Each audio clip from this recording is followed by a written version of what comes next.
1. Hello, this is Charlie with QSR and FSR Magazine, and I'd like to welcome you to this webinar titled Using Social Media to Attract More Guests to Multi-Unit Restaurant Brands.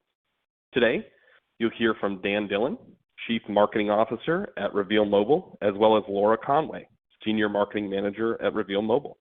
Before we get started, I wanted to point out a couple things. First, this session is being recorded, and we will let you know when a recording is available. Second, we welcome any questions you might have, and you can use the functionality on the webinar console to submit a question at any time. You'll see it right below the slides. And now, without further ado, I'm pleased to turn it over to Dan. Dan? Thanks, Charlie. Appreciate it. Hi, Laura. How are you? Hey, Dan. How's it going? I'm good. It's great to be on this webinar with you. I so appreciate you making the time. Yeah, absolutely. Good to see everybody here. Thank you so much, folks, for joining us with the QSR FSR team. We're so delighted to have a moment of your time in this busy week to talk all about using social media to attract more guests. So you have, of course, all kinds of inventory, all kinds of capacity that you are trying to maximize. And that's what this webinar is really about. It's about social media in the title, but it's really about top-line sales for you all in today's webinar. So we hope to cover a lot of territory in a short amount of time, and it will be made up of all kinds of good insights, both strategic and tactical. So you can see our smiling faces here on your screen, just so you know that this is Dan and that's Laura. Hard to confuse us, I suppose.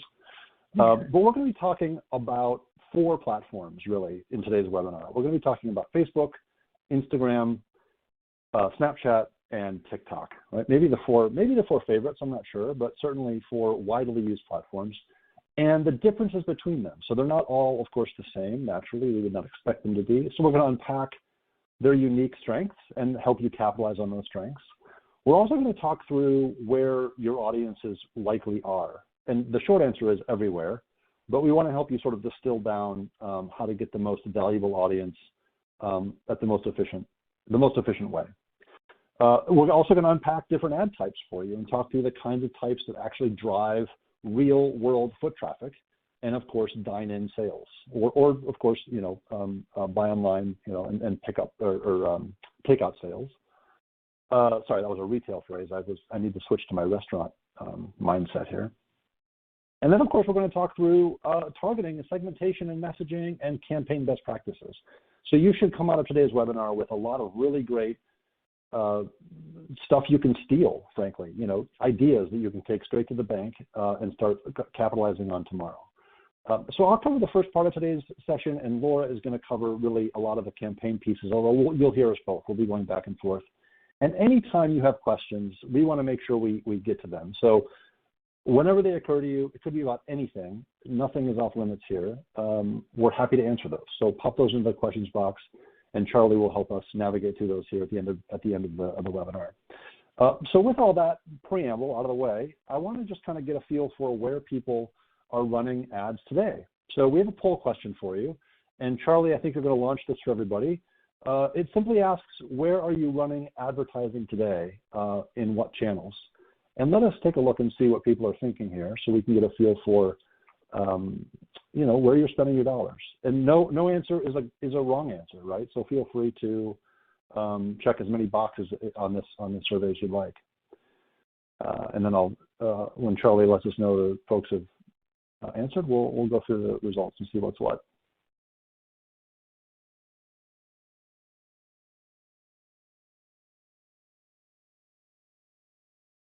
All right, looks like folks are rolling in with their answers. That's great. We appreciate that. And for those who are marking other, feel free to throw which other channels you're using in the questions panel. That way we can kind of call those out as well. Great call, Laura. Thank you. Yes. Yeah, other is really a catch-all because we're only allowed a certain number of answers on this poll. So other would include Pinterest, Twitter, LinkedIn, Google, Yelp, you name it, wherever you're running ads. It looks like the leading 2 platforms are the least surprising of the bunch. Facebook and Instagram are the top vote getters here. Give this maybe a few more seconds, and then Charlie, let's go ahead and close the poll, and we can move forward. But I want to get a feel for where people's money is going.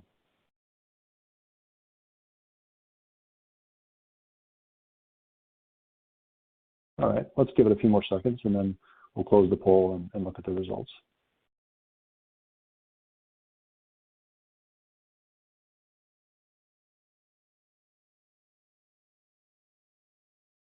All right.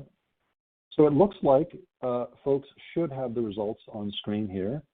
And it's interesting to see there's a vast majority of the ad dollars today going to the two Meta platforms, Facebook and Instagram. And if you're unable to see those results for some strange reason, 51% of today's attendees are spending money on Facebook, and 38%, let's call it, are spending on Instagram.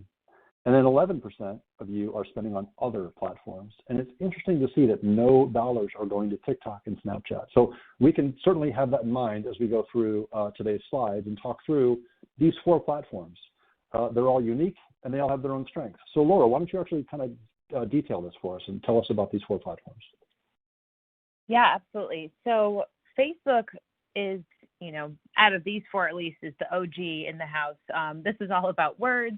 It's all about sharing photos. It's about sharing what's on your mind. And of course, it's evolved over time, but at its core, that's really what it's about. Then its, sister site is all photos and videos on Instagram, much more video heavy these days with the birth of Reels and, the different kinds of things that people are posting on there now. TikTok was originally made as like a lip syncing app, so it's all about sounds and videos. It's where a lot of artists get, their songs recognized because people will put TikToks to those songs.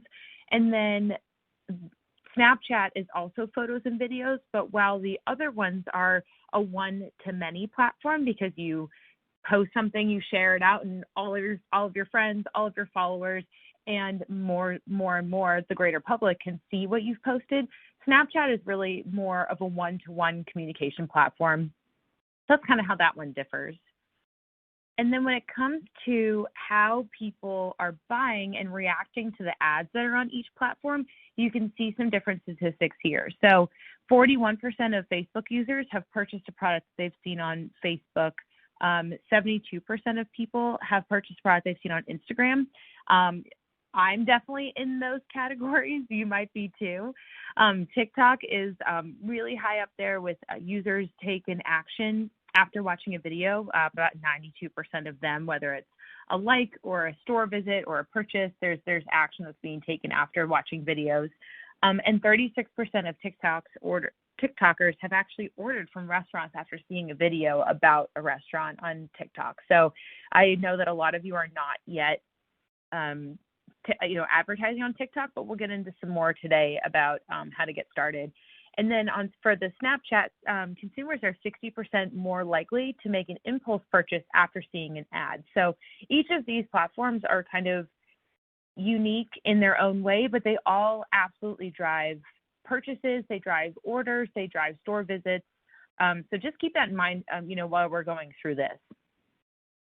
So on this slide, I've laid out basically what the different ads tend to look like on the different platforms. So on Facebook and Instagram, they tend to be much more static. They're pictures, they're enticing, they look yummy, they make people want to buy, but they're really pretty static. It's just kind of one or a handful of images, a call to action, and then maybe a little bit of a description about what's in the picture, or maybe a special that you have going on. Meanwhile, over on TikTok and Snapchat, those ones are much more dynamic. These move, these are videos, these have music on them or people talking over them. So when you're creating your ads, you kind of want to keep in mind what is going to be more native to each platform. If you just have a static image on TikTok, it's definitely going to get skipped and maybe not read all of it because people are used to movement on these platforms. So make sure that you have those in mind when you're creating your content. And then here, I have the different ads managers side by side, so you can take a look at this. So, at least on the call, everybody is very familiar with the Facebook and Instagram ads manager. It has a lot of bells and whistles, but it's also really hard to navigate, and they're constantly making updates on it. So once you finally learn where a button is, it moves. And there's some good there's some good metrics that you can pull out of this, but it's really hard to manage your way through. But you're probably close to an expert at it by now. So when you look at TikTok and Snapchat ad platforms, look at how sleek and how simple they are. They really are, just very straightforward. It's, they're full of a lot of templates and different ideas for creating content, and then getting metrics out of them is super easy because there's not a lot going on here. And then when it comes to who is on each platform, you can see in the chart here that Pew Research and then eMarketer, I believe, is the one who posted this one. So the gaps between different age groups and who is on the platforms, you can see here. So you can see that the age gap on Snapchat is 65. Like, that means that there is a really wide range on Snapchat. So if you originally thought it was mostly kids on Snapchat, your audience is definitely on there. It's a wide range. And then you can see the other ones kind of following suit from there. Some tend to skew a little bit older or a little bit younger, but there's a very wide range on each platform. And then when it comes to how much time we actually spend on each of these platforms, it used to really be everybody only spent their time on Facebook, and then Instagram came and stole some of its lunch, but since they were working together, that's okay. And then over the pandemic, TikTok really took off. People were just super bored in their home, so they were creating TikTok videos, and they were falling down rabbit holes of watching video after video after video. And now they're pretty much all kind of coming together. So especially because they have the unique different, ways that people use it, we all want to get our fill. So we spend about the same amount of time on each of the platforms, as you can see from this chart. Just one comment on that, Laura, if I could. Yeah. Sorry to interrupt you really quick, Laura. Just one comment on this slide. This is eMarketer data, and you'll see if you were to Google simply time spent on TikTok, you might see a radically different number of minutes. But this is, by and large, eMarketer is obviously a highly reputable source of data. I have seen figures, though, of people spending as much as 68 minutes per day on TikTok compared to the 35 on this chart. So that's almost double what eMarketer is showing, just to give people a feel for how much of a center of gravity TikTok has become.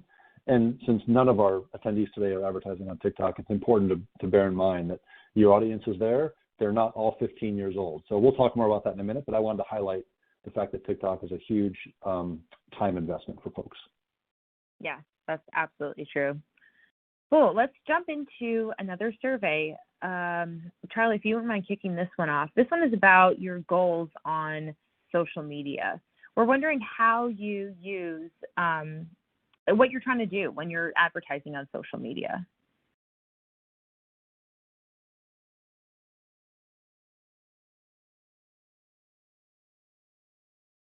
This will be really interesting to see in terms of the kind of results really the kind of outcomes people are trying to drive with this paid media investment. Yep. Because granted, exactly. there's more to the world than clicks and likes for sure. So I want to see what that adds up to. Yes, me too. We speak with restaurant marketers all the time, so and they have a wide variety of goals. So it'll be interesting to see what the goals are of the folks on this webinar. For sure. And if you're in the other camp, like you were perhaps on the previous question, feel free to add color commentary to your other answer. You certainly may want brand awareness. You certainly may want clicks, and there's nothing wrong with that.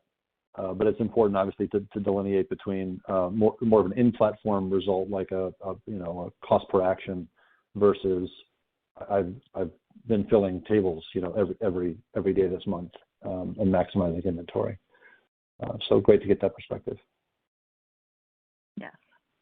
Well, I think everyone's had a chance to vote, or show us what they are, what their goals are on social.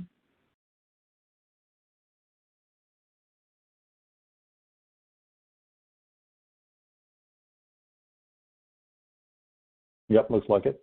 Charlie, you want to go ahead and share those results with the audience so everyone can see what happened here? All right, looks like everyone's got the results in front of them, Laura.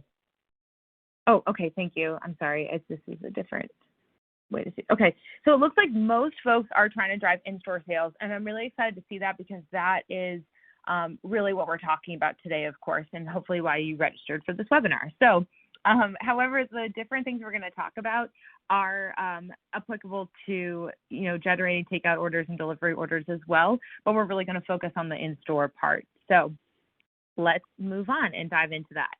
So when we're talking about the best ad type to use on Facebook and Instagram, I'm going to kind of go through these different things. So each of the platforms goes through awareness, consideration, and conversion ad groups here. So in one of them, there's a traffic ad type. And while that might sound like the one that you want to use, it's not if you're looking to drive in-store traffic, because the traffic one sends people to a landing page. So that one might work if you're doing takeout sales or online orders, but not when you're trying to drive actual store traffic.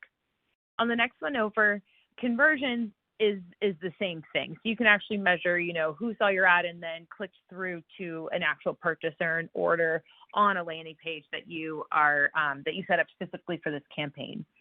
So that can work, but not exactly what we're talking about today. And then store traffic, we're going to really dive into this in one of our campaign examples. But store traffic, when it comes to the best way to use Facebook and Instagram ads to drive in-store traffic, this one's a little bit confusing. So what this one does is it promotes your store to everybody within a certain radius of your restaurant. But some of those people might not be actually in market or like the type of food that you have, so then you might be wasting ad spend. So we're going to talk more about how we can do some more precision targeting to drive more in-store traffic. What you will want to use is actually in this awareness type of ad called reach. And the reason why you want to do that is because that will show everybody as much as they can, show everybody in your target audience the ads that you have. And then there are a lot of different great calls to actions that you can use, get directions, maybe view, learn more. There's a lot of different calls to action that are really restaurant specific that you can use in Facebook or Instagram. The next one's TikTok. So it kind of follows the same thing, so I won't go through them in as much detail this time, but they also have a traffic, to drive people to a URL. They have conversions, so you can encourage people to, actually place an order.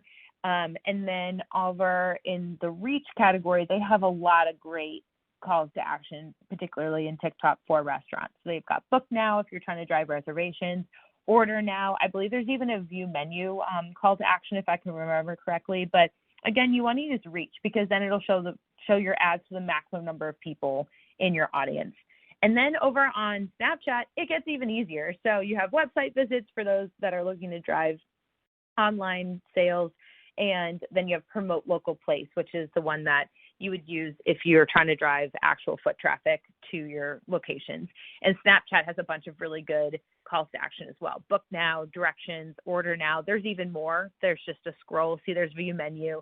So there's a lot of really good ones on Snapchat and TikTok, even better than Facebook. So get your hands in there and try it out. So then we're going to talk about a little bit of basic audience targeting before we dive into some other ones. So across all four channels that we're talking about today, there's demographic targeting. So, gender and age and, generally where they live, whether it's zip code or towns that you might be targeting. You can target based on placement or devices. So your ad can show up on stories or it can show up in feeds. You can choose these things. Of course, you can choose language and then as well as interests. So, if you're trying to target, a certain age group that, like beer and like pizza and, which means that they would like your restaurant, those are ways to target, and that's probably how you're doing it now. But when we dive into our campaign examples, we're going to talk a little bit more about how to get much more precise when it comes to your targeting. And then you can use those reach ad types in order to reach everybody in that audience and really entice them to come visit your store.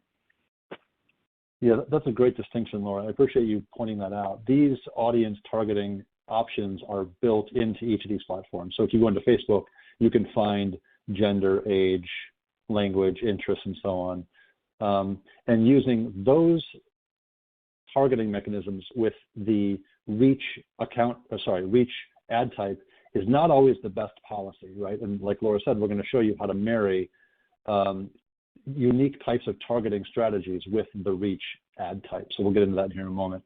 So this is basic. Let's now think about location as a category, right? So clearly, we are talking about driving in-store sales, not always, Uber Eats or some delivery service. We want people in our chairs at our locations. So there was actually a really great survey done by Oracle a few months ago in a report called Restaurant Scene 2020 Consumer Trends. And it asked consumers what their preferences were in how they were often promoted to or engaged with by their favorite restaurant brands. And one of the questions that Oracle asked these consumers, these diners, was, would you like to receive offers and promotions based on your location, which is a fairly straightforward question. And what's interesting is that across all demographics, 56% of respondents said, I love this. I love when this happens.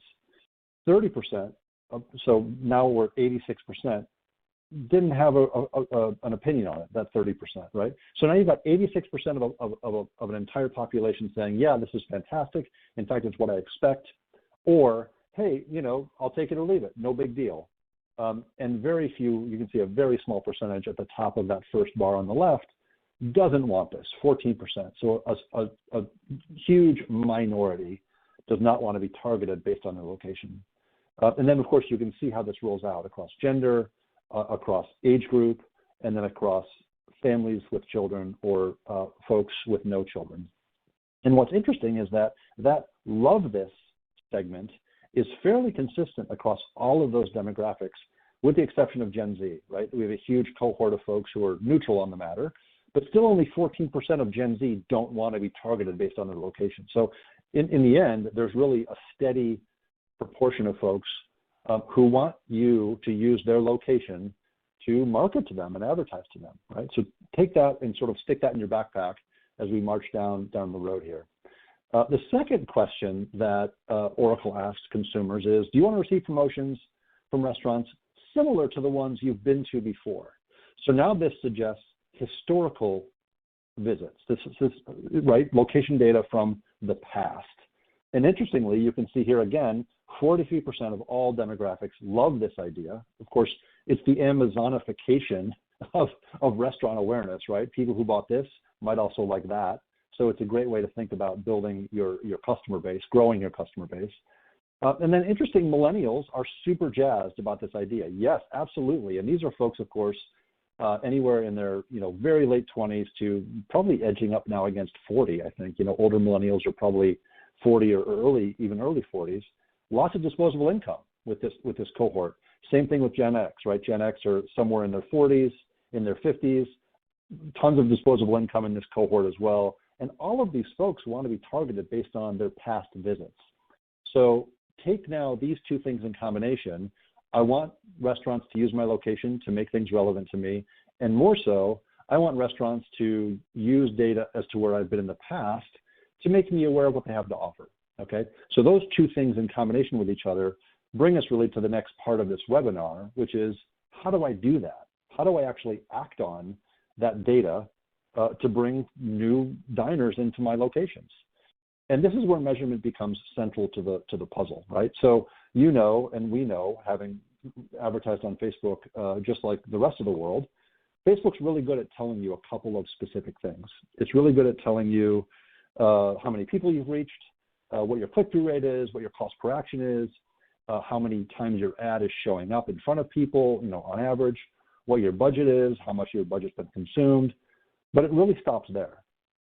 So there's this dotted line between ad frequency and budget, and then foot traffic. And Facebook, Instagram, Snapchat, TikTok, they're not really that good at telling you what happens when you spend money on their platforms with your actual brick and mortar locations. So the next part of this webinar marries those two things, marries paid social, Facebook, Instagram, wherever you're advertising, to actual restaurant visits. So that's clearly what everybody cares about. It's what ops cares about. It's what finance cares about. So this is really what we want to unpack for you. With that foot traffic data, we can extrapolate average ticket volume, or sorry, average ticket price, average ticket value, and then we can, of course, arrive at an estimated top-line sales. So let's step through one of these just to give you a feel for what I'm talking about with a real-world example featuring a great brand, Round Table Pizza. Round Table has about 400 locations across the U.S., mostly in the West if you've never heard of them. They're most out West, so you're maybe not in that territory. Nonetheless, a nice-sized pizza chain. So looking at some foot traffic analytics from Roundtable, this is a technology that we use every day. We can see that there are some problems Roundtable's experiencing, right? Their foot traffic has declined 6% in the past 4 weeks compared to the previous 4. We can see that foot traffic to competitors, that bottom right-hand chart, foot traffic to their competitors is up. Pizza Hut, Little Caesars, they're seeing pretty good traffic. Meanwhile, that green line below 0 is the Roundtable foot traffic trend. And then you can also see that they're getting a lot of repeat visitors. So it's great. They have loyal customers. We all want that. But they're not getting enough new diners into their locations. And with 400 units, now this is probably a recipe for having some hard conversations with some low-performing units, right? So Roundtable needs to innovate. This is a time for them to pull up their bootstraps and figure out what to do. So as one possible solution, Roundtable could target and acquire new audiences through geofencing. So we've actually gone through an exercise, a hypothetical exercise, just to illustrate how this would work for you, to show you what Roundtable could do to acquire new diners. The first thing they're going to do is they're going to geofence, that is, draw a imaginary perimeter around their own restaurants, and then they're going to wait, and they're going to have all kinds of people visit those locations. And by virtue of having geofenced those stores, they would be able to extract mobile ad IDs or mobile device IDs from the phones that showed up at their stores. By virtue of having captured all those mobile ad IDs, they can then take that, it's an Excel file, they can take that file and upload it to Facebook and remarket to those people, right? So that's a nice way to keep those customers who are loyal continuing to come back. So in fact, we did this as a way to illustrate with real numbers. So by virtue of geofencing all Roundtable locations for a period of 30 days, we were able to capture 279,845 unique mobile devices that had visited those restaurants over that period. We then took that CSV file, it's just a simple Excel sheet, and we uploaded it to Facebook. And we said, okay, Facebook, give us everybody on this list who has an account. And Facebook matched 73% of those devices. And wow, that's a good number, right? 73% of 280,000 is a good large audience. So now Roundtable with that matched audience in Facebook, it's called a custom audience if you're in the ad manager, can get ads for Roundtable to keep coming back, right? A loyalty discount, a loyalty benefit. Well, that's not really good enough because we know Roundtable already has a loyal customer base. So now they need to grow. They need to actually steal some audience from the competition. So we did that too. We actually drew geofences around Fuddruckers, around Pizza Hut, around Bricks. These are Roundtable's nearest competitors in the regions they serve. And we look back 30 days, right? We know these customers want to be targeted based on restaurants that Roundtable thinks they will like, based on places they have been in the past, like Bricks and Pizza Hut. Consumers told us that. So heck, we're going to capture those mobile device IDs too, and we're going to serve them ads and say, you know what, stop going to Pizza Hut, stop going to Bricks, come on over and get the best pizza you can get at Roundtable. So by virtue of geofencing Pizza Hut, Fuddruckers, and Bricks, we captured nearly 1 million mobile ad IDs, 975,414, and we uploaded those to Facebook again, just like we did with the last list, and Facebook matched 81% of those devices to account holders on Facebook. We then put our ads into place, and we started to market to those Pizza Hut, Fuddruckers, and Bricks visitors and saying, hey, come now to the best pizza you can get in the area, Roundtable, right? What that looks like here, I might have gone through that sort of in one slide, but what that looks like here is a 1, 2, 3 on the back end. Now, this is actually a Facebook ads manager view, but we're going to actually serve these ads on Instagram. So step one is simply choosing an audience. And in this case, we're going to build an audience based on a customer list, which is in Facebook language called a custom audience, right? And then we're going to have, in step 2, manual placements, knowing that we want to serve to Instagram. Maybe we want to put a story or a reel together. So we'll check the manual placements box. And then in step 3, with the placements menu expands, we can choose exactly where we want our ads to arrive or to serve, right? Instagram feed, Instagram Explore, stories, and reels. I don't have that box checked, but it's in green. And then look what happens. We're getting ads for probably the most delicious pizza I could think of, barbecued beef and bacon. And we're going to do exactly what Laura just told us to, right? We're going to set our ad type to conversion. Our call to action is going to be shop now. And we're going to measure foot traffic here in a minute, but let's just all pause and marvel at the glory of the barbecue beef and bacon pizza. I'm telling you what, like that looks crazy good. So here's an Instagram ad. It shows up in your feed. Lo and behold, it's 5 o'clock in the afternoon. It's time to eat. Well, Roundtable wants to know what happened, right? It's not enough to know that this many people clicked or this many people saw the ad. This is a campaign attribution report that shows Roundtable exactly who came back to their restaurants as a result of their ad spend. So in very clear numbers, with the ad spend on Instagram, they were able to turn up 72,263 diners to the locations that they care about, which in this case are the 400 Roundtable locations. And let's call their average ticket size $35. Well, that's an easy multiplication problem, right? 72,000 plus times $35 is roughly $2.5 million in top line sales. That's a lot of pizza, right? It's a heck of a lot of pizza. In fact, David Rose is so delighted with this ad that he even went out and got some Roundtable himself. So you can see it's a really nice way to think about ad spend on Facebook or Instagram, which is a walled garden and hard to see, results from, and foot traffic data, where you can actually prove to your ops team, prove to your finance team that you're driving real sales with real ad dollars. With that brings us to our next poll question, and I'm going to turn things back over to Charlie and have him launch this poll for you. We just talked all about geofencing, right? Perhaps you've heard of it, perhaps you hadn't. It doesn't matter, but we're really curious to know what your experience is with geofencing. So today, do you run geofencing, or sometimes called location-based marketing campaigns? And you're welcome to select one of these answers to give us a feel for sort of where you are in this world. But it'll be great to see if anybody has any experience with this. And if you have had experience with geofencing, if you're in the yes category, and you're of a mind to, by all means, share some insights as to your experiences there in the questions box if you'd like.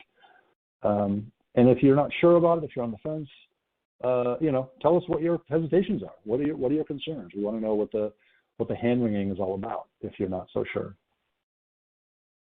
What do you think is going to end up on the top here, Laura? Who's going to be in first place? The yeses, the nos? I'm almost thinking we're thinking about it because, okay. Yes, because a lot of people are using Facebook and Instagram, and maybe the store traffic, maybe they're using that store traffic ad type, and it's just not really cutting it, or maybe they're realizing that they can't measure exactly how many of those people that saw the ad actually came in, or maybe they're realizing that they might be wasting some ad spend because I always tell this story, there's this great brewery that serves this awesome French brunch too, which is really good. That's local to me, but they're really close to a gravel factory and another construction zone. They're in a very industrial area. So I just imagine them running store traffic ads, and how much of the radius that they've chosen is just full of nothing. So if they were using the geofencing we're talking about, they could just get so much more precise. So I'm almost thinking it's going to be D. We're thinking about it. That's a great point. In fact, and that really brings to bear the importance of choosing the reach campaign type with a custom audience. So we're clearly getting as much of our budget into play as we can with the reach type, but we're restricting it to only those people who we know have visited Pizza Hut or who we know have visited Bricks. So we're not spending bad dollars. Mm-hmm. Yeah, nice. Okay, Charlie, I think we're probably good on the votes. Let's go ahead and close the survey and send the results to everybody so people can see where we all have landed. And Laura, it looks like you were almost right. You said we were thinking about it was going to be number one. Oh, and yeah. Right? Isn't that what you said? Mm-hmm. And you're darn close. You're second place. We have a lot of folks who are in the yes category, and a lot of folks who are in the we've tried it, but we're not doing it anymore. Man, that really makes me wonder what happened. What didn't go right? Well, let's see. Let's go through another campaign with Ben & Jerry's here, Laura, and have you talk us through this one and see if we can educate some more folks on the virtues of geofencing. Yeah, sorry, let me get back over to the slides. Okay, so now we're going to look at another totally different campaign example. So here we're going to look at what kind of targeting you can do inside of Snapchat, but based on some location-based foot traffic analytics. So in this example, we've got Ben & Jerry's, and we're going to do a Snapchat AR lens to drive foot traffic. And the problem that they're trying to figure out is how big of a radius should I put around each store? And just to preface this by saying, because nobody advertises on this webinar on Snapchat, is you can use the custom audience and go through the same practice that we just outlined with Roundtable. We're just going to look at a different kind of campaign. So this one, you do actually have to put a radius where your lens will show up. So you can see these heat maps. This is what we're going to dive into. So when you're looking at this location-based foot traffic analytics, you can see the chart on the left is only zoomed out to 5 miles. So, and only 16% of customers have traveled 5 miles to get to the location that they visited. In this particular case, this is Bellevue, Washington. But if you zoom out to 15 miles, that's almost 60% of the customers that visited this store are ready to travel up to 15 miles to get their Ben & Jerry's ice cream. So going through this exercise is important because while it costs more to have a larger radius in Snapchat, in this case, it's worth it because you're going to capture or you'll be able to reach so many more of your customers by going through this little bit of analytics. So then what you would do is go back into Snapchat, set the radius because it goes down from 0 miles up to 62 miles. So, you're just kind of totally guessing unless you look at some analytics there. And then you run your ad.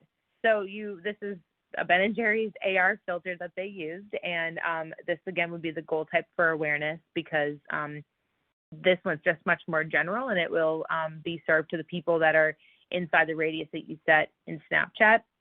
And then you use the foot traffic attribution report to understand how your trends are doing and who visited your store after using this kind of AR lens.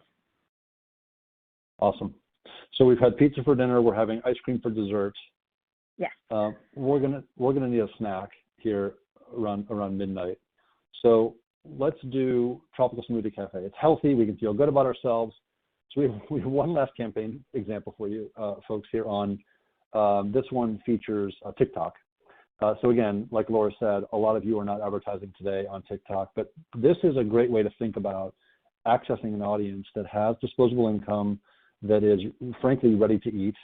They have the impulse, like Laura shared, 36% of TikTok users have made a food purchase after seeing it featured on the app. Not even in an ad, right? You've just got people, influencers, featuring an Olive Garden dinner, or they're sharing a snap of their latest Chipotle or whatever the case might be. Not a snap, I'm sorry, a TikTok of the latest Chipotle excursion. So it is a highly effective platform, TikTok is, and we'll talk more about that in questions, if you have questions about how to get started. So Tropical Smoothie Cafe wants to build awareness. Because clearly, they have more than smoothies. In fact, you can go there and not get the pizza. You can get instead the chicken quesadilla, which is not a bad deal. So here's what Tropical Smoothie is doing. They want to build awareness around their expanded menu. They're not just about slushies. They're not just about juice drinks. And they want to do this on TikTok. And they want to actually capitalize on this trend that TikTok has started called TikTok Taught Me. This is a hashtag that TikTok has invested very heavily in. They want to become an educational platform in the same way that YouTube has already become. And frankly, Tropical Smoothie can't just measure this in terms of impressions or views. They want to see it the same way their cohorts in pizza and ice cream saw it, through foot traffic attribution. So let's step through this and see what it looks like. First thing that Tropical Smoothie wants to do is educate people on first the quesadillas I mentioned, but they also want to share with their loyal audience cool things you can do with their smoothie menu. So there's sort of this hidden menu at Tropical Smoothie Cafe. Think of it as a hack, where if you get the right ingredients into your smoothie, you're going to end up with a dreamsicle in a cup. And who doesn't want that on a hot summer day? It's still August, so we still want one of these. All you need to do is order the Sunrise Sunset, which is a standard drink on the menu, and then add all of these items. So this is very much in the spirit of TikTok, with this TikTok taught me a trend or vibe, as as some demographics might call it. This is the way to go get awareness and, of course, foot traffic into your stores, to go get a dreamsicle in a cup. So one option that Tropical Smoothie could do is draw a radius around their store and then serve ads to everyone inside that circle, which is an idea. You know, people are local, they're on the street, they might want a smoothie. But in fact, a lot of people inside that circle are not really Tropical Smoothie drinkers, right? They're not in the market for an orange-sicle or dreamsicle in a cup. So there's going to be a lot of wasted ad spend in that circle. And all of the platforms let you drop a pin on your store and then draw a radius around it. Facebook lets you do it. Instagram, of course, TikTok, Snapchat. You can draw circles around anything, any of these platforms. But the radius is only as small as a mile. So you've got a fairly large, urban area where people are not shopping for your product, who are still getting your ads. So instead of actually serving ads to everybody inside that circle, Tropical Smoothie is taking it one step further, and they're geofencing only those stores around them or those buildings around them where they feel like their consumers are working or living or visiting already, right? So it's a much more, precise way of making sure your ad spend is being used most efficiently, rather than saying, kind of a general spreading of the peanut butter. You're now being very specific in terms of who's getting your ads. And you can, of course, run your Tropical Smoothie Cafe smoothie hack, and TikTok taught me, and man, I'm coming in for one of those. So a great way to think about how to use the platform from a messaging and creative standpoint, but also from a targeting standpoint. And just as you can upload custom audiences to Facebook and Snapchat, you can also upload them to TikTok. So with that, you can do the same thing that the pizza, Roundtable Pizza did, and figure out exactly what happened. In this case, Tropical Smoothie has a much higher ticket value because of the hack, right? You don't get all those add-ons for free. It's not an $11 purchase anymore. 2 people went, so it's a $15 purchase. And with this campaign, Tropical Smoothie drove 57,259 people into their stores. And we know that if you're visiting a Tropical Smoothie Cafe, you're buying something, right? You're not there to look at the menu and walk out. You're generally there on a mission to get one of their delicious smoothies. So we can correlate that to a $15 ticket on checkout, which totals $858,000 and change. So again, really nice material ways to say boost foot traffic by 21%, drive top line sales, and get a really nice conversion rate on, frankly, a very creative way to spend your ad dollars. So all that to say, we've walked through all the platforms. We've walked through a couple of different campaign types and a couple different creative styles. We want to give you something for free now. We want to sort of make this available to you in a way that could be very useful to you. We've built a foot traffic analyzer. It is affectionately known as Visit Local Free, but it gives you these kinds of insights. It gives you your own foot traffic volume to your own stores. It gives you daily trend numbers, ups and downs between days of the week. It lets you know how far your customers have traveled to get to your restaurants or to get to your locations, which is kind of cool. That way you can spend more intelligently on direct mail, for example. It also lets you know what percentage of your visitors are repeat customers and how many are brand new. And then it also lets you know, interestingly, where else your customers are eating. So not just your restaurants, but it gives you a feel for in the case of Roundtable, it gives you a feel for those Roundtable customers also going to Bricks or what have you. So take a look at visit.revealmobile.com/free. You can take that into any browser, and you can search your chain right in that search box. It works just like Google does. If for some reason your restaurant does not come up on autofill, let's say you're not a big enough chain to be in the just-in-time database, there's a link at the bottom of that UI right there. It says, don't see the location you're looking for. And then in blue, get a custom foot traffic report. So you're welcome to click that link. And let's say you have only, 18 locations, or you're trying to grow to 50 locations and you're not in our database. Request a custom report, and we'll be happy to put that together for you. So with that, I think, Charlie, that brings us to the Q&A portion of today's webinar. What do we have in the queue?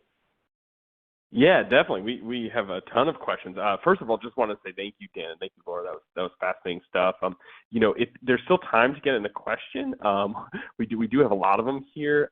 So you can enter a question as a reminder to the audience in the webinar console right below the slides. I did want to say we had several people ask if there would be a recording of this presentation available, and there will be. And anybody who had signed up for this webinar will get an email at some point tomorrow letting them know when that recording is available. So I wanted to get that out of the way. But yeah, Dan, Laura, turning to the questions here, we got a good one from an operator asking about the rights implications of using trending audio on TikTok and Instagram Reels. They say they've had trouble finding good info about that. Do you all know anything about that? Yeah, I can take a stab at that. And then Laura, I'm sure you'll have some thoughts to add. Okay. TikTok in particular. I'm sorry, go ahead, Laura. No, I said, okay. Yeah, go ahead. Oh, okay. Yep. So TikTok has solved this problem for creators. It's super, super handy. And I know that TikTok is first and foremost an audio platform, right? So they have given you the ability to consume licensable audio right inside of the Creator Center. So if you log into TikTok and create a business account, you will have access to a creative center in TikTok that gives you access to audio clips that you can use in your campaigns. And it's a super smart UI. TikTok has given you the top trending ads inside of QSRs. They give you the top trending ads inside of all kinds of retail verticals, if that's your thing. Of course, you're not retail, you're restaurants. But you can see exactly what's playing really well and what's sort of hot, so to speak. And you can choose audio clips straight out of that UI. So it's basically a pre-built experience for you. As far as Reels, I'm not sure if it's the same story necessarily, Laura. Do you have any insight on either TikTok or Reels here beyond that? I'm sorry. Well, a lot of the trending things come out of TikTok, and they're then shared on Reels too. So TikTok is a good place to start. Then you can use your same creative over on Instagram too if you want to. That's I think a good way to tackle it. That's a great insight. Yes, use one platform to capitalize on the other. Super smart. Yep. Yeah, you may as well use all the resources available to, Sorry, I didn't mean to cut you off there, Laura. You had a bunch of questions related to geofencing, of course, as you might expect. I'm one person wondering, I understand how to set up a radius target area, but how do you set up a geofence around specific competitors? So for that, good question. you would be, yeah, we love that question because we get it all the time.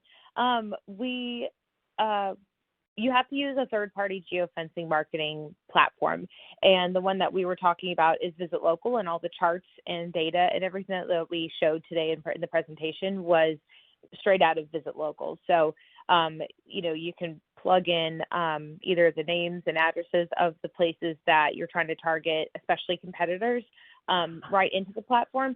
If for some reason they're not there, there's a custom polygon builder, so you can actually just draw it yourself. That way you can make sure to get, the pickup area of their location of the, in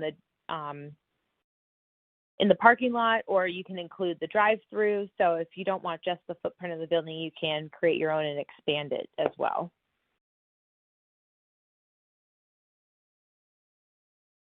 Okay, great. Got more questions rolling in.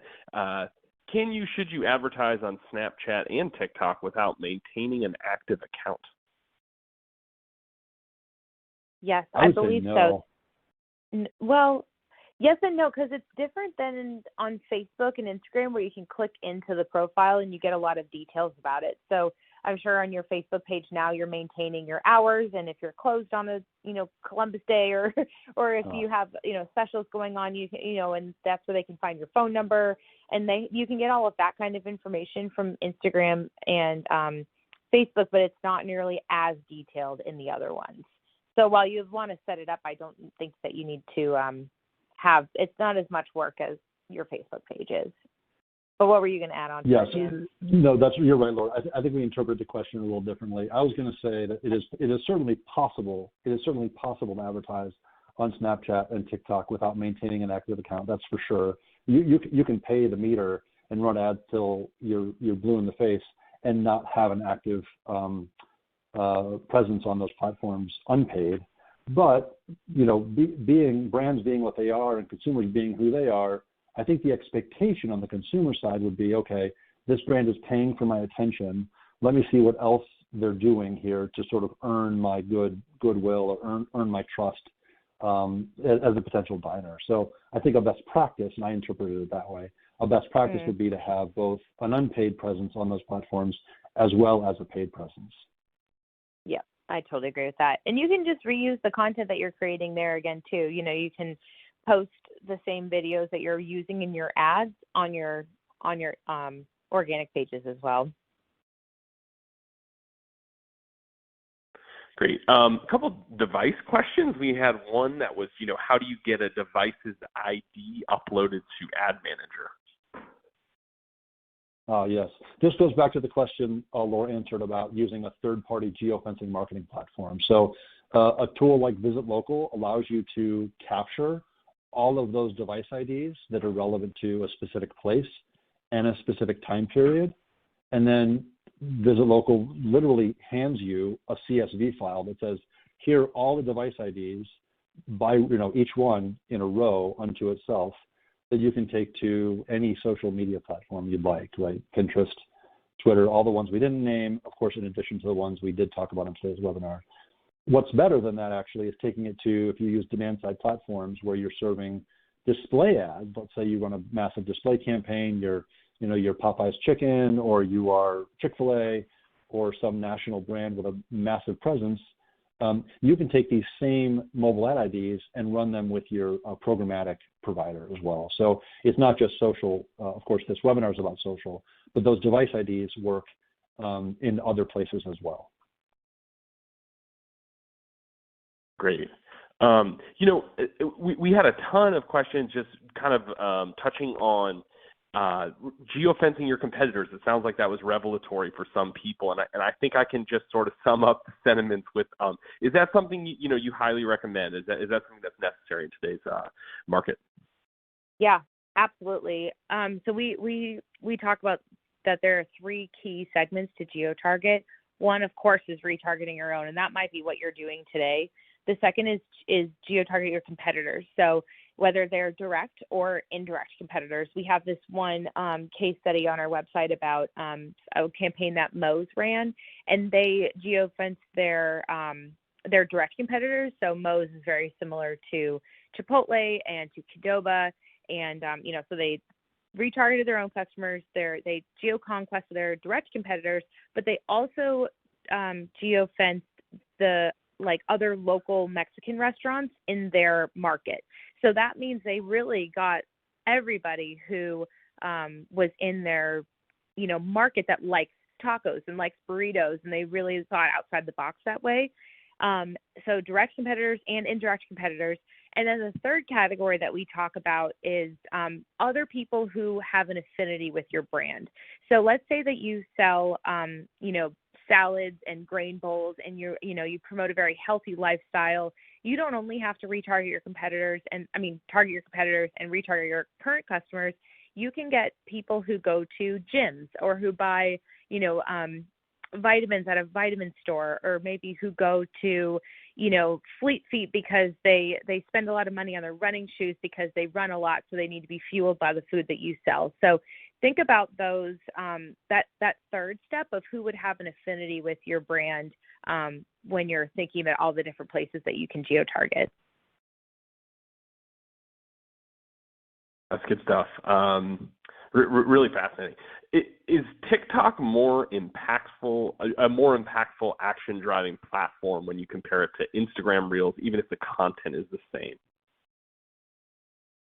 That's a really smart question. The short answer is test. So it depends. What you're going to see based on your market, based on your consumer, based on your price point, one may have a bigger impact than the other, and the only way to find that out is to put some ads into both. So what I'd recommend in that case, and we do this all the time as marketers, we do A/B testing, we do multivariate testing. I would run the exact same creative in TikTok for a period and Reels for a period. You could even make the targeting the same. You could even target, or you could target very similar audiences, and then run a test and see what gets more results. And of course, a foot traffic attribution report like the one we showed you would give you very demonstrable, results in terms of what you're going to see on TikTok versus Reels. Okay, it looks like we have time for just about one more question. So I will serve this one up. An operator is saying, we use geofencing, but have not seen or know how to find foot traffic attribution. Where or how do you find this? You want to take that one, Laura? Sure. So again, this actually goes right back to the geofencing marketing platform that we were talking about, Visit Local. So we have two different types of attribution measurements. So one is on social, of course. So you just can see who out of the audience that you pulled from Visit Local showed back up in your store during the campaign window. But we also have a pixel. So if you do run programmatic ads, you can attach that pixel to the creative and take it one step further, so you can actually see who was in your audience and who saw the ad was served to them and actually came into your store. So to measure attribution, foot traffic attribution, you do need another tool, but we have that tool. So if you have some questions about it, we'd be happy to talk to you more about it offline. That's fantastic. We're running low on time. We're going to wrap up. I just want to thank Reveal Mobile for making this happen. I want to thank, obviously Dan and Laura for sharing their insights. As I mentioned a couple different times, this was being recorded and it will be available at some point. We'll send an email out to everyone who registered at some point in the morning. So just wanted to say thanks again and hope everybody has a great day. Thanks for joining us.